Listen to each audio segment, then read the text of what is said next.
अगर police officer आपको अचानक पब्लिक प्लेस पर थप्पड़ मार दे तो आप क्या कर सकते हो? देखिए, सबसे पहले कुछ बेसिक चीज़ जो लोगों को पता नहीं होता है, इसीलिए वो लोग मतलब डर जाते हैं। ये सब चीज़ों से जब उनका पाला पड़ता है तब वो सोच नहीं पाते कि मुझे क्या करना चाहिए। अब ऐसे सिचुएशन पर देखिए, कोई भी इंसान को किसी और के ऊपर हाथ उठाने का अधिकार नहीं दिया गया है। आज इस वीडियो में कुछ बेसिक चीज आपको बताऊंगी जो सभी लोगों को पता होना चाहिए। यहाँ पर कोई वकील या फिर कोई मंत्री साहब को जोड़ने की कोई जरूरत नहीं है। सिंपल ये चीज अगर आपको पता हो तो आप खुद ही इसके साथ डील कर सकोगे। सो हाय एवरीवन, मैं हूँ एडवोकेट पापिया और आप देख रहे हो डिकोड दिला। अक्सर ऐसा घटना सुनने को मिल जाता है, पुलिस ऑफिसर मुझे थप्पड़ मार दिए, कोई रीजन नहीं है, पता नहीं है क्या है। अब देखिए, भरे बाजार पर अगर कोई इंसान को थप्पड़ मारा जाएगा तो वो इंसान डिप्रेशन पर चला जाएगा और ऐसा होता भी है। तो आपको क्या करना है? सिंपली देखिए, जब आपको पता है आप कुछ भी नहीं किए हो, सिंपली उनके साथ उलझने की कोशिश मत कीजिएगा। वीडियो एविडेंस आपके पास रखिएगा। आप सिंपली उनको ये क्वेश्चन कीजिएगा, आपने मुझे थप्पड़ क्यों लगाए? इसी के साथ आपको पूछना है, कौन सा अथॉरिटी आपके पास है कि आप मुझे थप्पड़ मारे?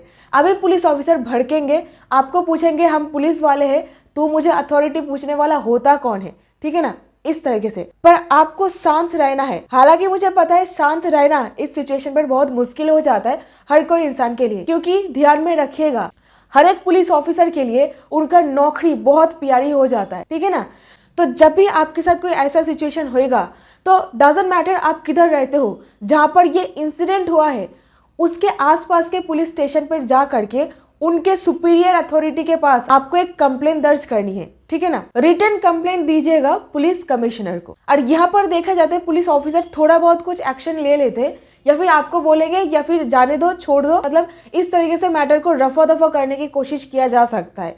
तो इन पर्सन जा करके पुलिस कमिश्नर के पास आपको ये पूरा इंसिडेंट बोल करके कंप्लेंट देना है।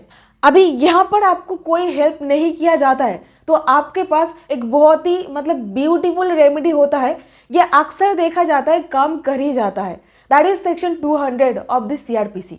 अब दोनों एक्ट के बारे में सुने होंगे, है ना, आईपीसी एंड सीआरपीसी। देखिए, जो अपराध किया गया है वो किस तरीके का अपराध है, अभी वो अपराध करने पर आपको किस तरीके का सजा होगा, पनिशमेंट होगा, फाइन होगा, जेल होगा, ये सब कुछ आईपीसी में बता के रखा जाता है। इनफैक्ट आपको जमानत दिया जा सकता है या फिर नहीं दिया जा सकता है, जमानती ऑफेंस या फिर जमानती नहीं है, तो ये सब कुछ आईपीसी पर बता के रखा हुआ है।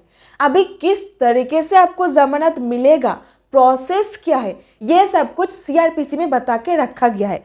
अब ऐसे में आपको सीआरपीसी के अंदर 200 सेक्शन 200 में एप्लीकेशन दर्ज करना है मजिस्ट्रेट साहब के पास। सो प्राइवेट कंप्लेंट होता है, मजिस्ट्रेट साहब को जा करके डिटेल में आप मैटर को बोलते हो और मजिस्ट्रेट साहब आपका मैटर सुन करके पुलिस ऑफिसर को बुलाएंगे और अभी यहाँ पर खेल शुरू हो जाएगा। किस तरीके से?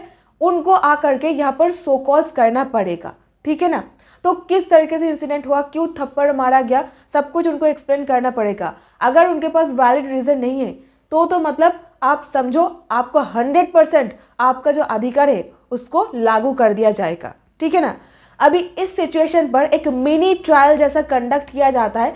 अगर एविडेंस तगड़ा हुआ तो नौकरी पर बात आ जा सकता है। मजिस्ट्रेट साहब को पूरा पावर दिया गया है, वो उनको डांट सकते हैं। और अभी इस वक्त अगर वो पुलिस ऑफिसर आसपास कभी दिख भी जाए ना, वो आपसे उलझेगा नहीं, आपके आगे पीछे वो घूमने लग जाएगा। ठीक है ना, माफी मांगते मांगते। अभी कुछ कानून की बात कर लेते, तो सबसे पहले section 166 of the Indian penal code, इसमें कहा गया है public servant disobeying law with intent to cause injury to any person. अभी इसका मतलब क्या? इंटेंट टू कॉज इंजुरी, उनका उद्देश्य है कोई इंसान को इंजुरी पहुंचाना। इसके अंदर पुलिस ऑफिसर को 1 साल तक की जेल, फाइन या फिर जेल प्लस फाइन दोनों ही एक साथ हो सकता है। तो 166 आईपीसी ध्यान में रखिएगा। और यहीं पर देखिए, एक बात तो माननी पड़ेगी, पुलिस ऑफिसर बिना वजह किसी को मारता नहीं है। तो फालतू के थप्पड़ कोई भी इंसान को वो लोग नहीं मारेंगे अगर कोई इंसान कोई गलती कमिट नहीं किया है तो। पर अगर बाई चांस कोई गलती नहीं हुआ है फिर भी आप थप्पड़ खा जाते हो, देन डेफिनेटली ये सेक्शन 100% आपको मदद कर देगा अगर आप विथ प्रूफ कोर्ट में जाते हो तो। उम्मीद करती हूँ वैल्यू मिला है, शेयर कीजिए उन लोगों के साथ जिनको ये पता होना चाहिए। यहीं पे अगर आपके पास वीडियो एविडेंस आ जाता है तो फिर एकदम काम तमाम।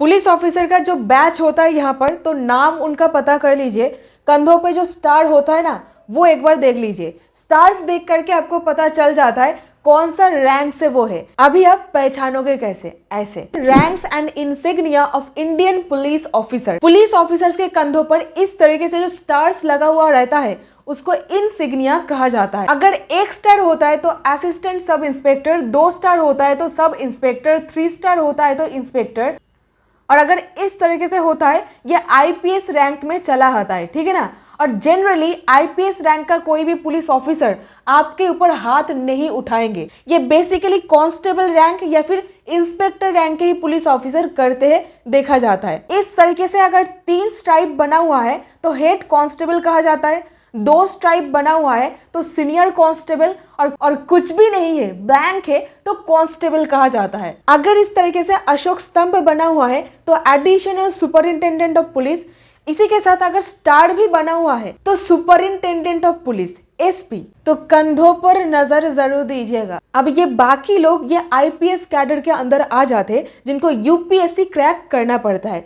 अब हाथ अगर उठाएंगे क्या आईपीएस क्या आईएएस, कंसीक्वेंस तो भुगतना पड़ेगा। जज के सामने उनको आंसर देना ही पड़ेगा कि जज जज होते हैं और पुलिस पुलिस होते हैं।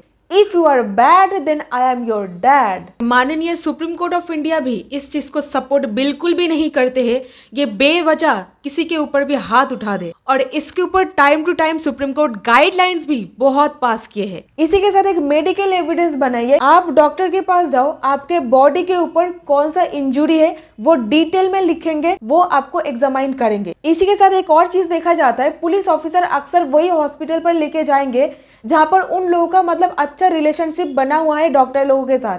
सो डॉक्टर क्या करेंगे, सिंपल लिख के देंगे, कोई मतलब फ्रेश इंजुरी नहीं है, ये बहुत पुराना इंजुरी है, ये अभी ये पुलिस ऑफिसर को डिफेम वगैरह करने के लिए ये सब कर रहे हैं। तो मतलब ये चीज होता है, अक्सर देखा जाता है, ठीक है ना। तो यहाँ पर क्या कीजिएगा, जिस भी वक्त आप कोर्ट में हाजिर हुए वहां पर आप दिखा दो तो किस तरीके से आपको टॉर्चर किया गया है। वहां पर इमीडिएटली मैजिस्ट्रेट ऑर्डर देंगे तो फिर वो पुलिस ऑफिसर का जुडिशियल कस्टडी होना एकदम तो तय है। कस्टडी 2 प्रकार की होती है, judicial custody, police custody. Magistrate जज जो कस्टडी करते हैं उसको जुडिशियल कस्टडी बोला जाता है, जेसी। और पुलिस ऑफिसर जो रिमांड पर अपने पास रखते हैं उसको पुलिस कस्टडी बोला जाता है, पीसी। और इस केस पर मजिस्ट्रेट साहब दे रहे हैं। Thank you so much for watching this video. बहुत बहुत धन्यवाद।